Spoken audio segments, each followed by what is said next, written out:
Hola amigos, bienvenidos a Dios Comics. Aquí les traigo Absolute Green Lantern número 16, con guión de Al Ewing y arte de Sid Kotian.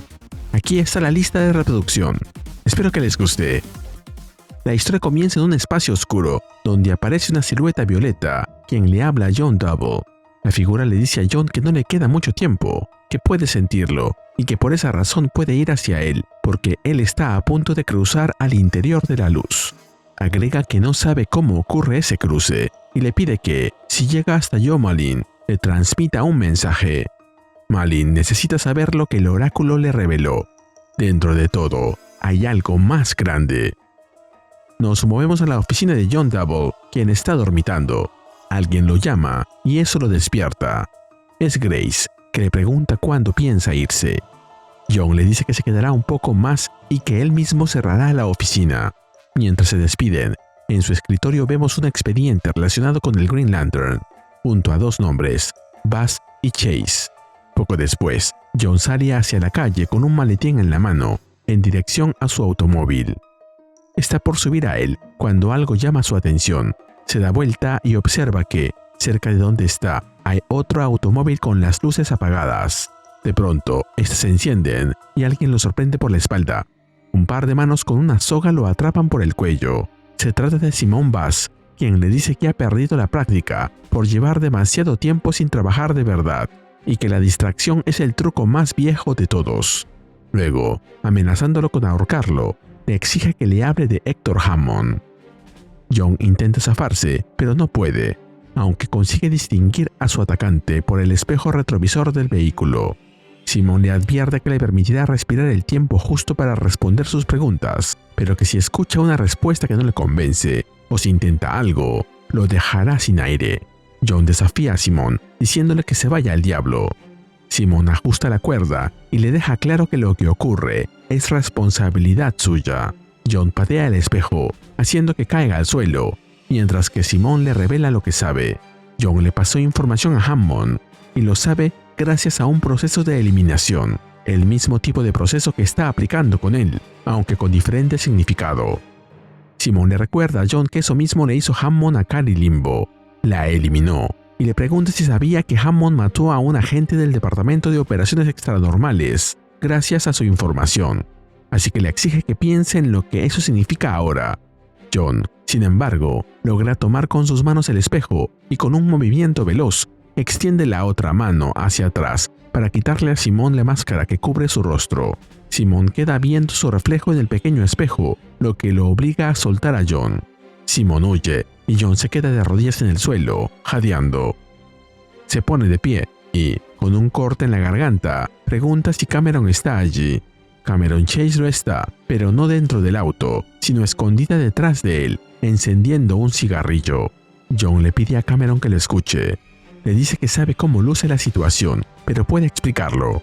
No la entregó a Hammond. Le cuenta que Kenyon, Goldface, estaba en el apartamento de Cameron haciendo exactamente lo mismo que ellos. Es decir, revisar los asociados conocidos de Malin como parte de un procedimiento estándar. Mientras John camina nervioso, con su arma en la mano, tratando de dar con Cameron, le asegura que no va a hacerle daño. Cameron arroja su encendedor, este cae y hace un sonido que hace que John se vuelva hacia allí y dispare varias veces, pero ha sido una trampa. Cameron aparece por detrás y le pone un arma en la cabeza, preguntándole cómo sabía que Goldface era el nombre en clave del asesino que fue a su apartamento. Sin esperar respuesta, Cameron dispara en medio de la cabeza de John.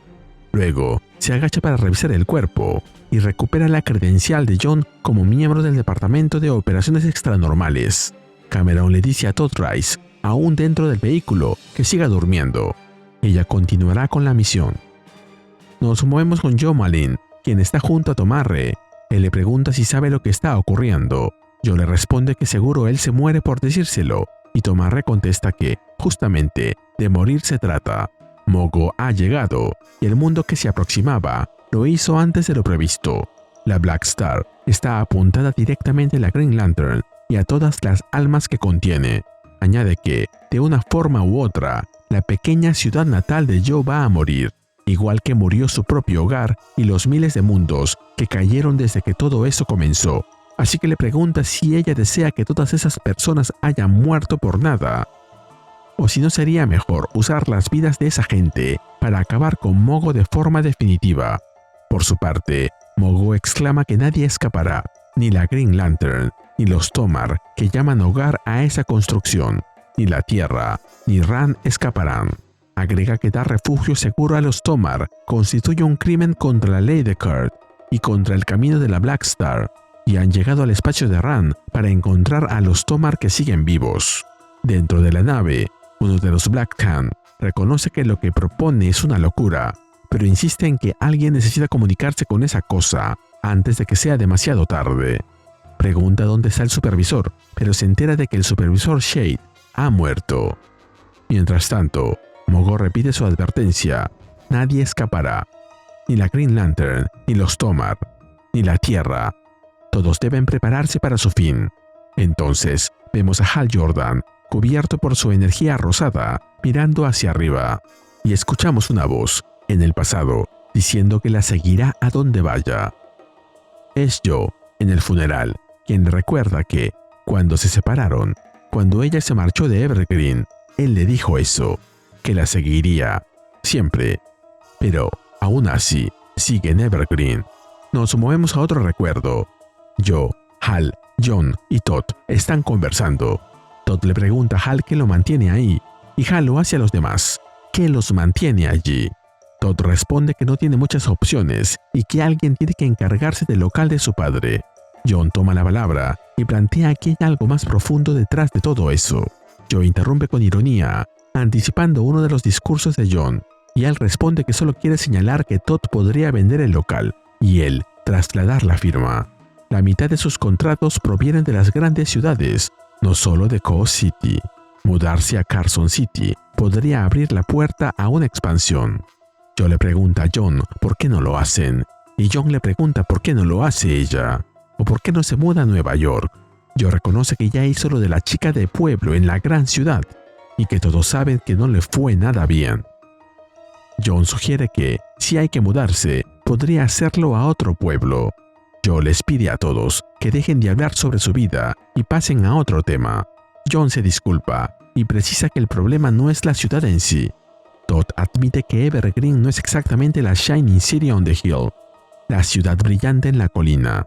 John agrega que Evergreen es una parada entre California y Nevada, con mucho para ofrecer.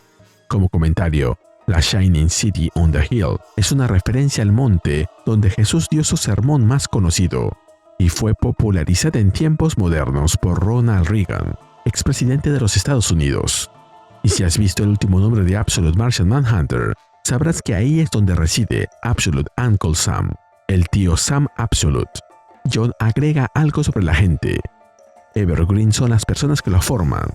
Hal hace un comentario chistoso y John continúa. Evergreen es la gente que ellos conocen, y cuando se conoce a alguien, se llega a amarlo, a pesar de sus defectos. Hal pregunta si eso también aplica a Bill Hunt, el comisario corrupto que apareció en el número 8 de la serie, y John responde que felizmente ya está muerto.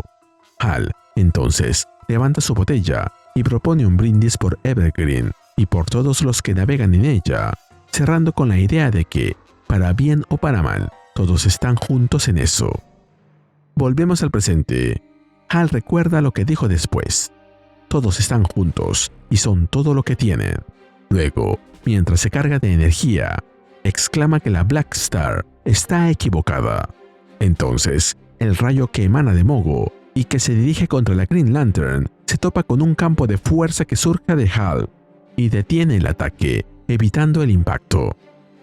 Katma Tui, una de los Black Hand, se sorprende al ver que Hal detuvo el rayo. Salak exige saber cómo lo logró. Guy Gardner le pide calma, pero los Black Hand están alterados. Hal les revela que hay algo más grande que Mogo allá afuera. Salak se zafa de la garra de Guy y declara que es imposible. Acusa a Hal de mentiroso y le dice que morirá por sus mentiras. Entonces se lanza contra él y le atraviesa el pecho con sus garras. Hal se sumerge en un espacio de energía rosada mientras una voz lo llama. Como comentario, sé que hay personas que piensan que ese color es violeta, como el Star Sapphire del universo principal de DC. pero en un número anterior se dijo que es rosado. Decisión del guionista. Delante de Hal aparece la mujer que salió en la primera página.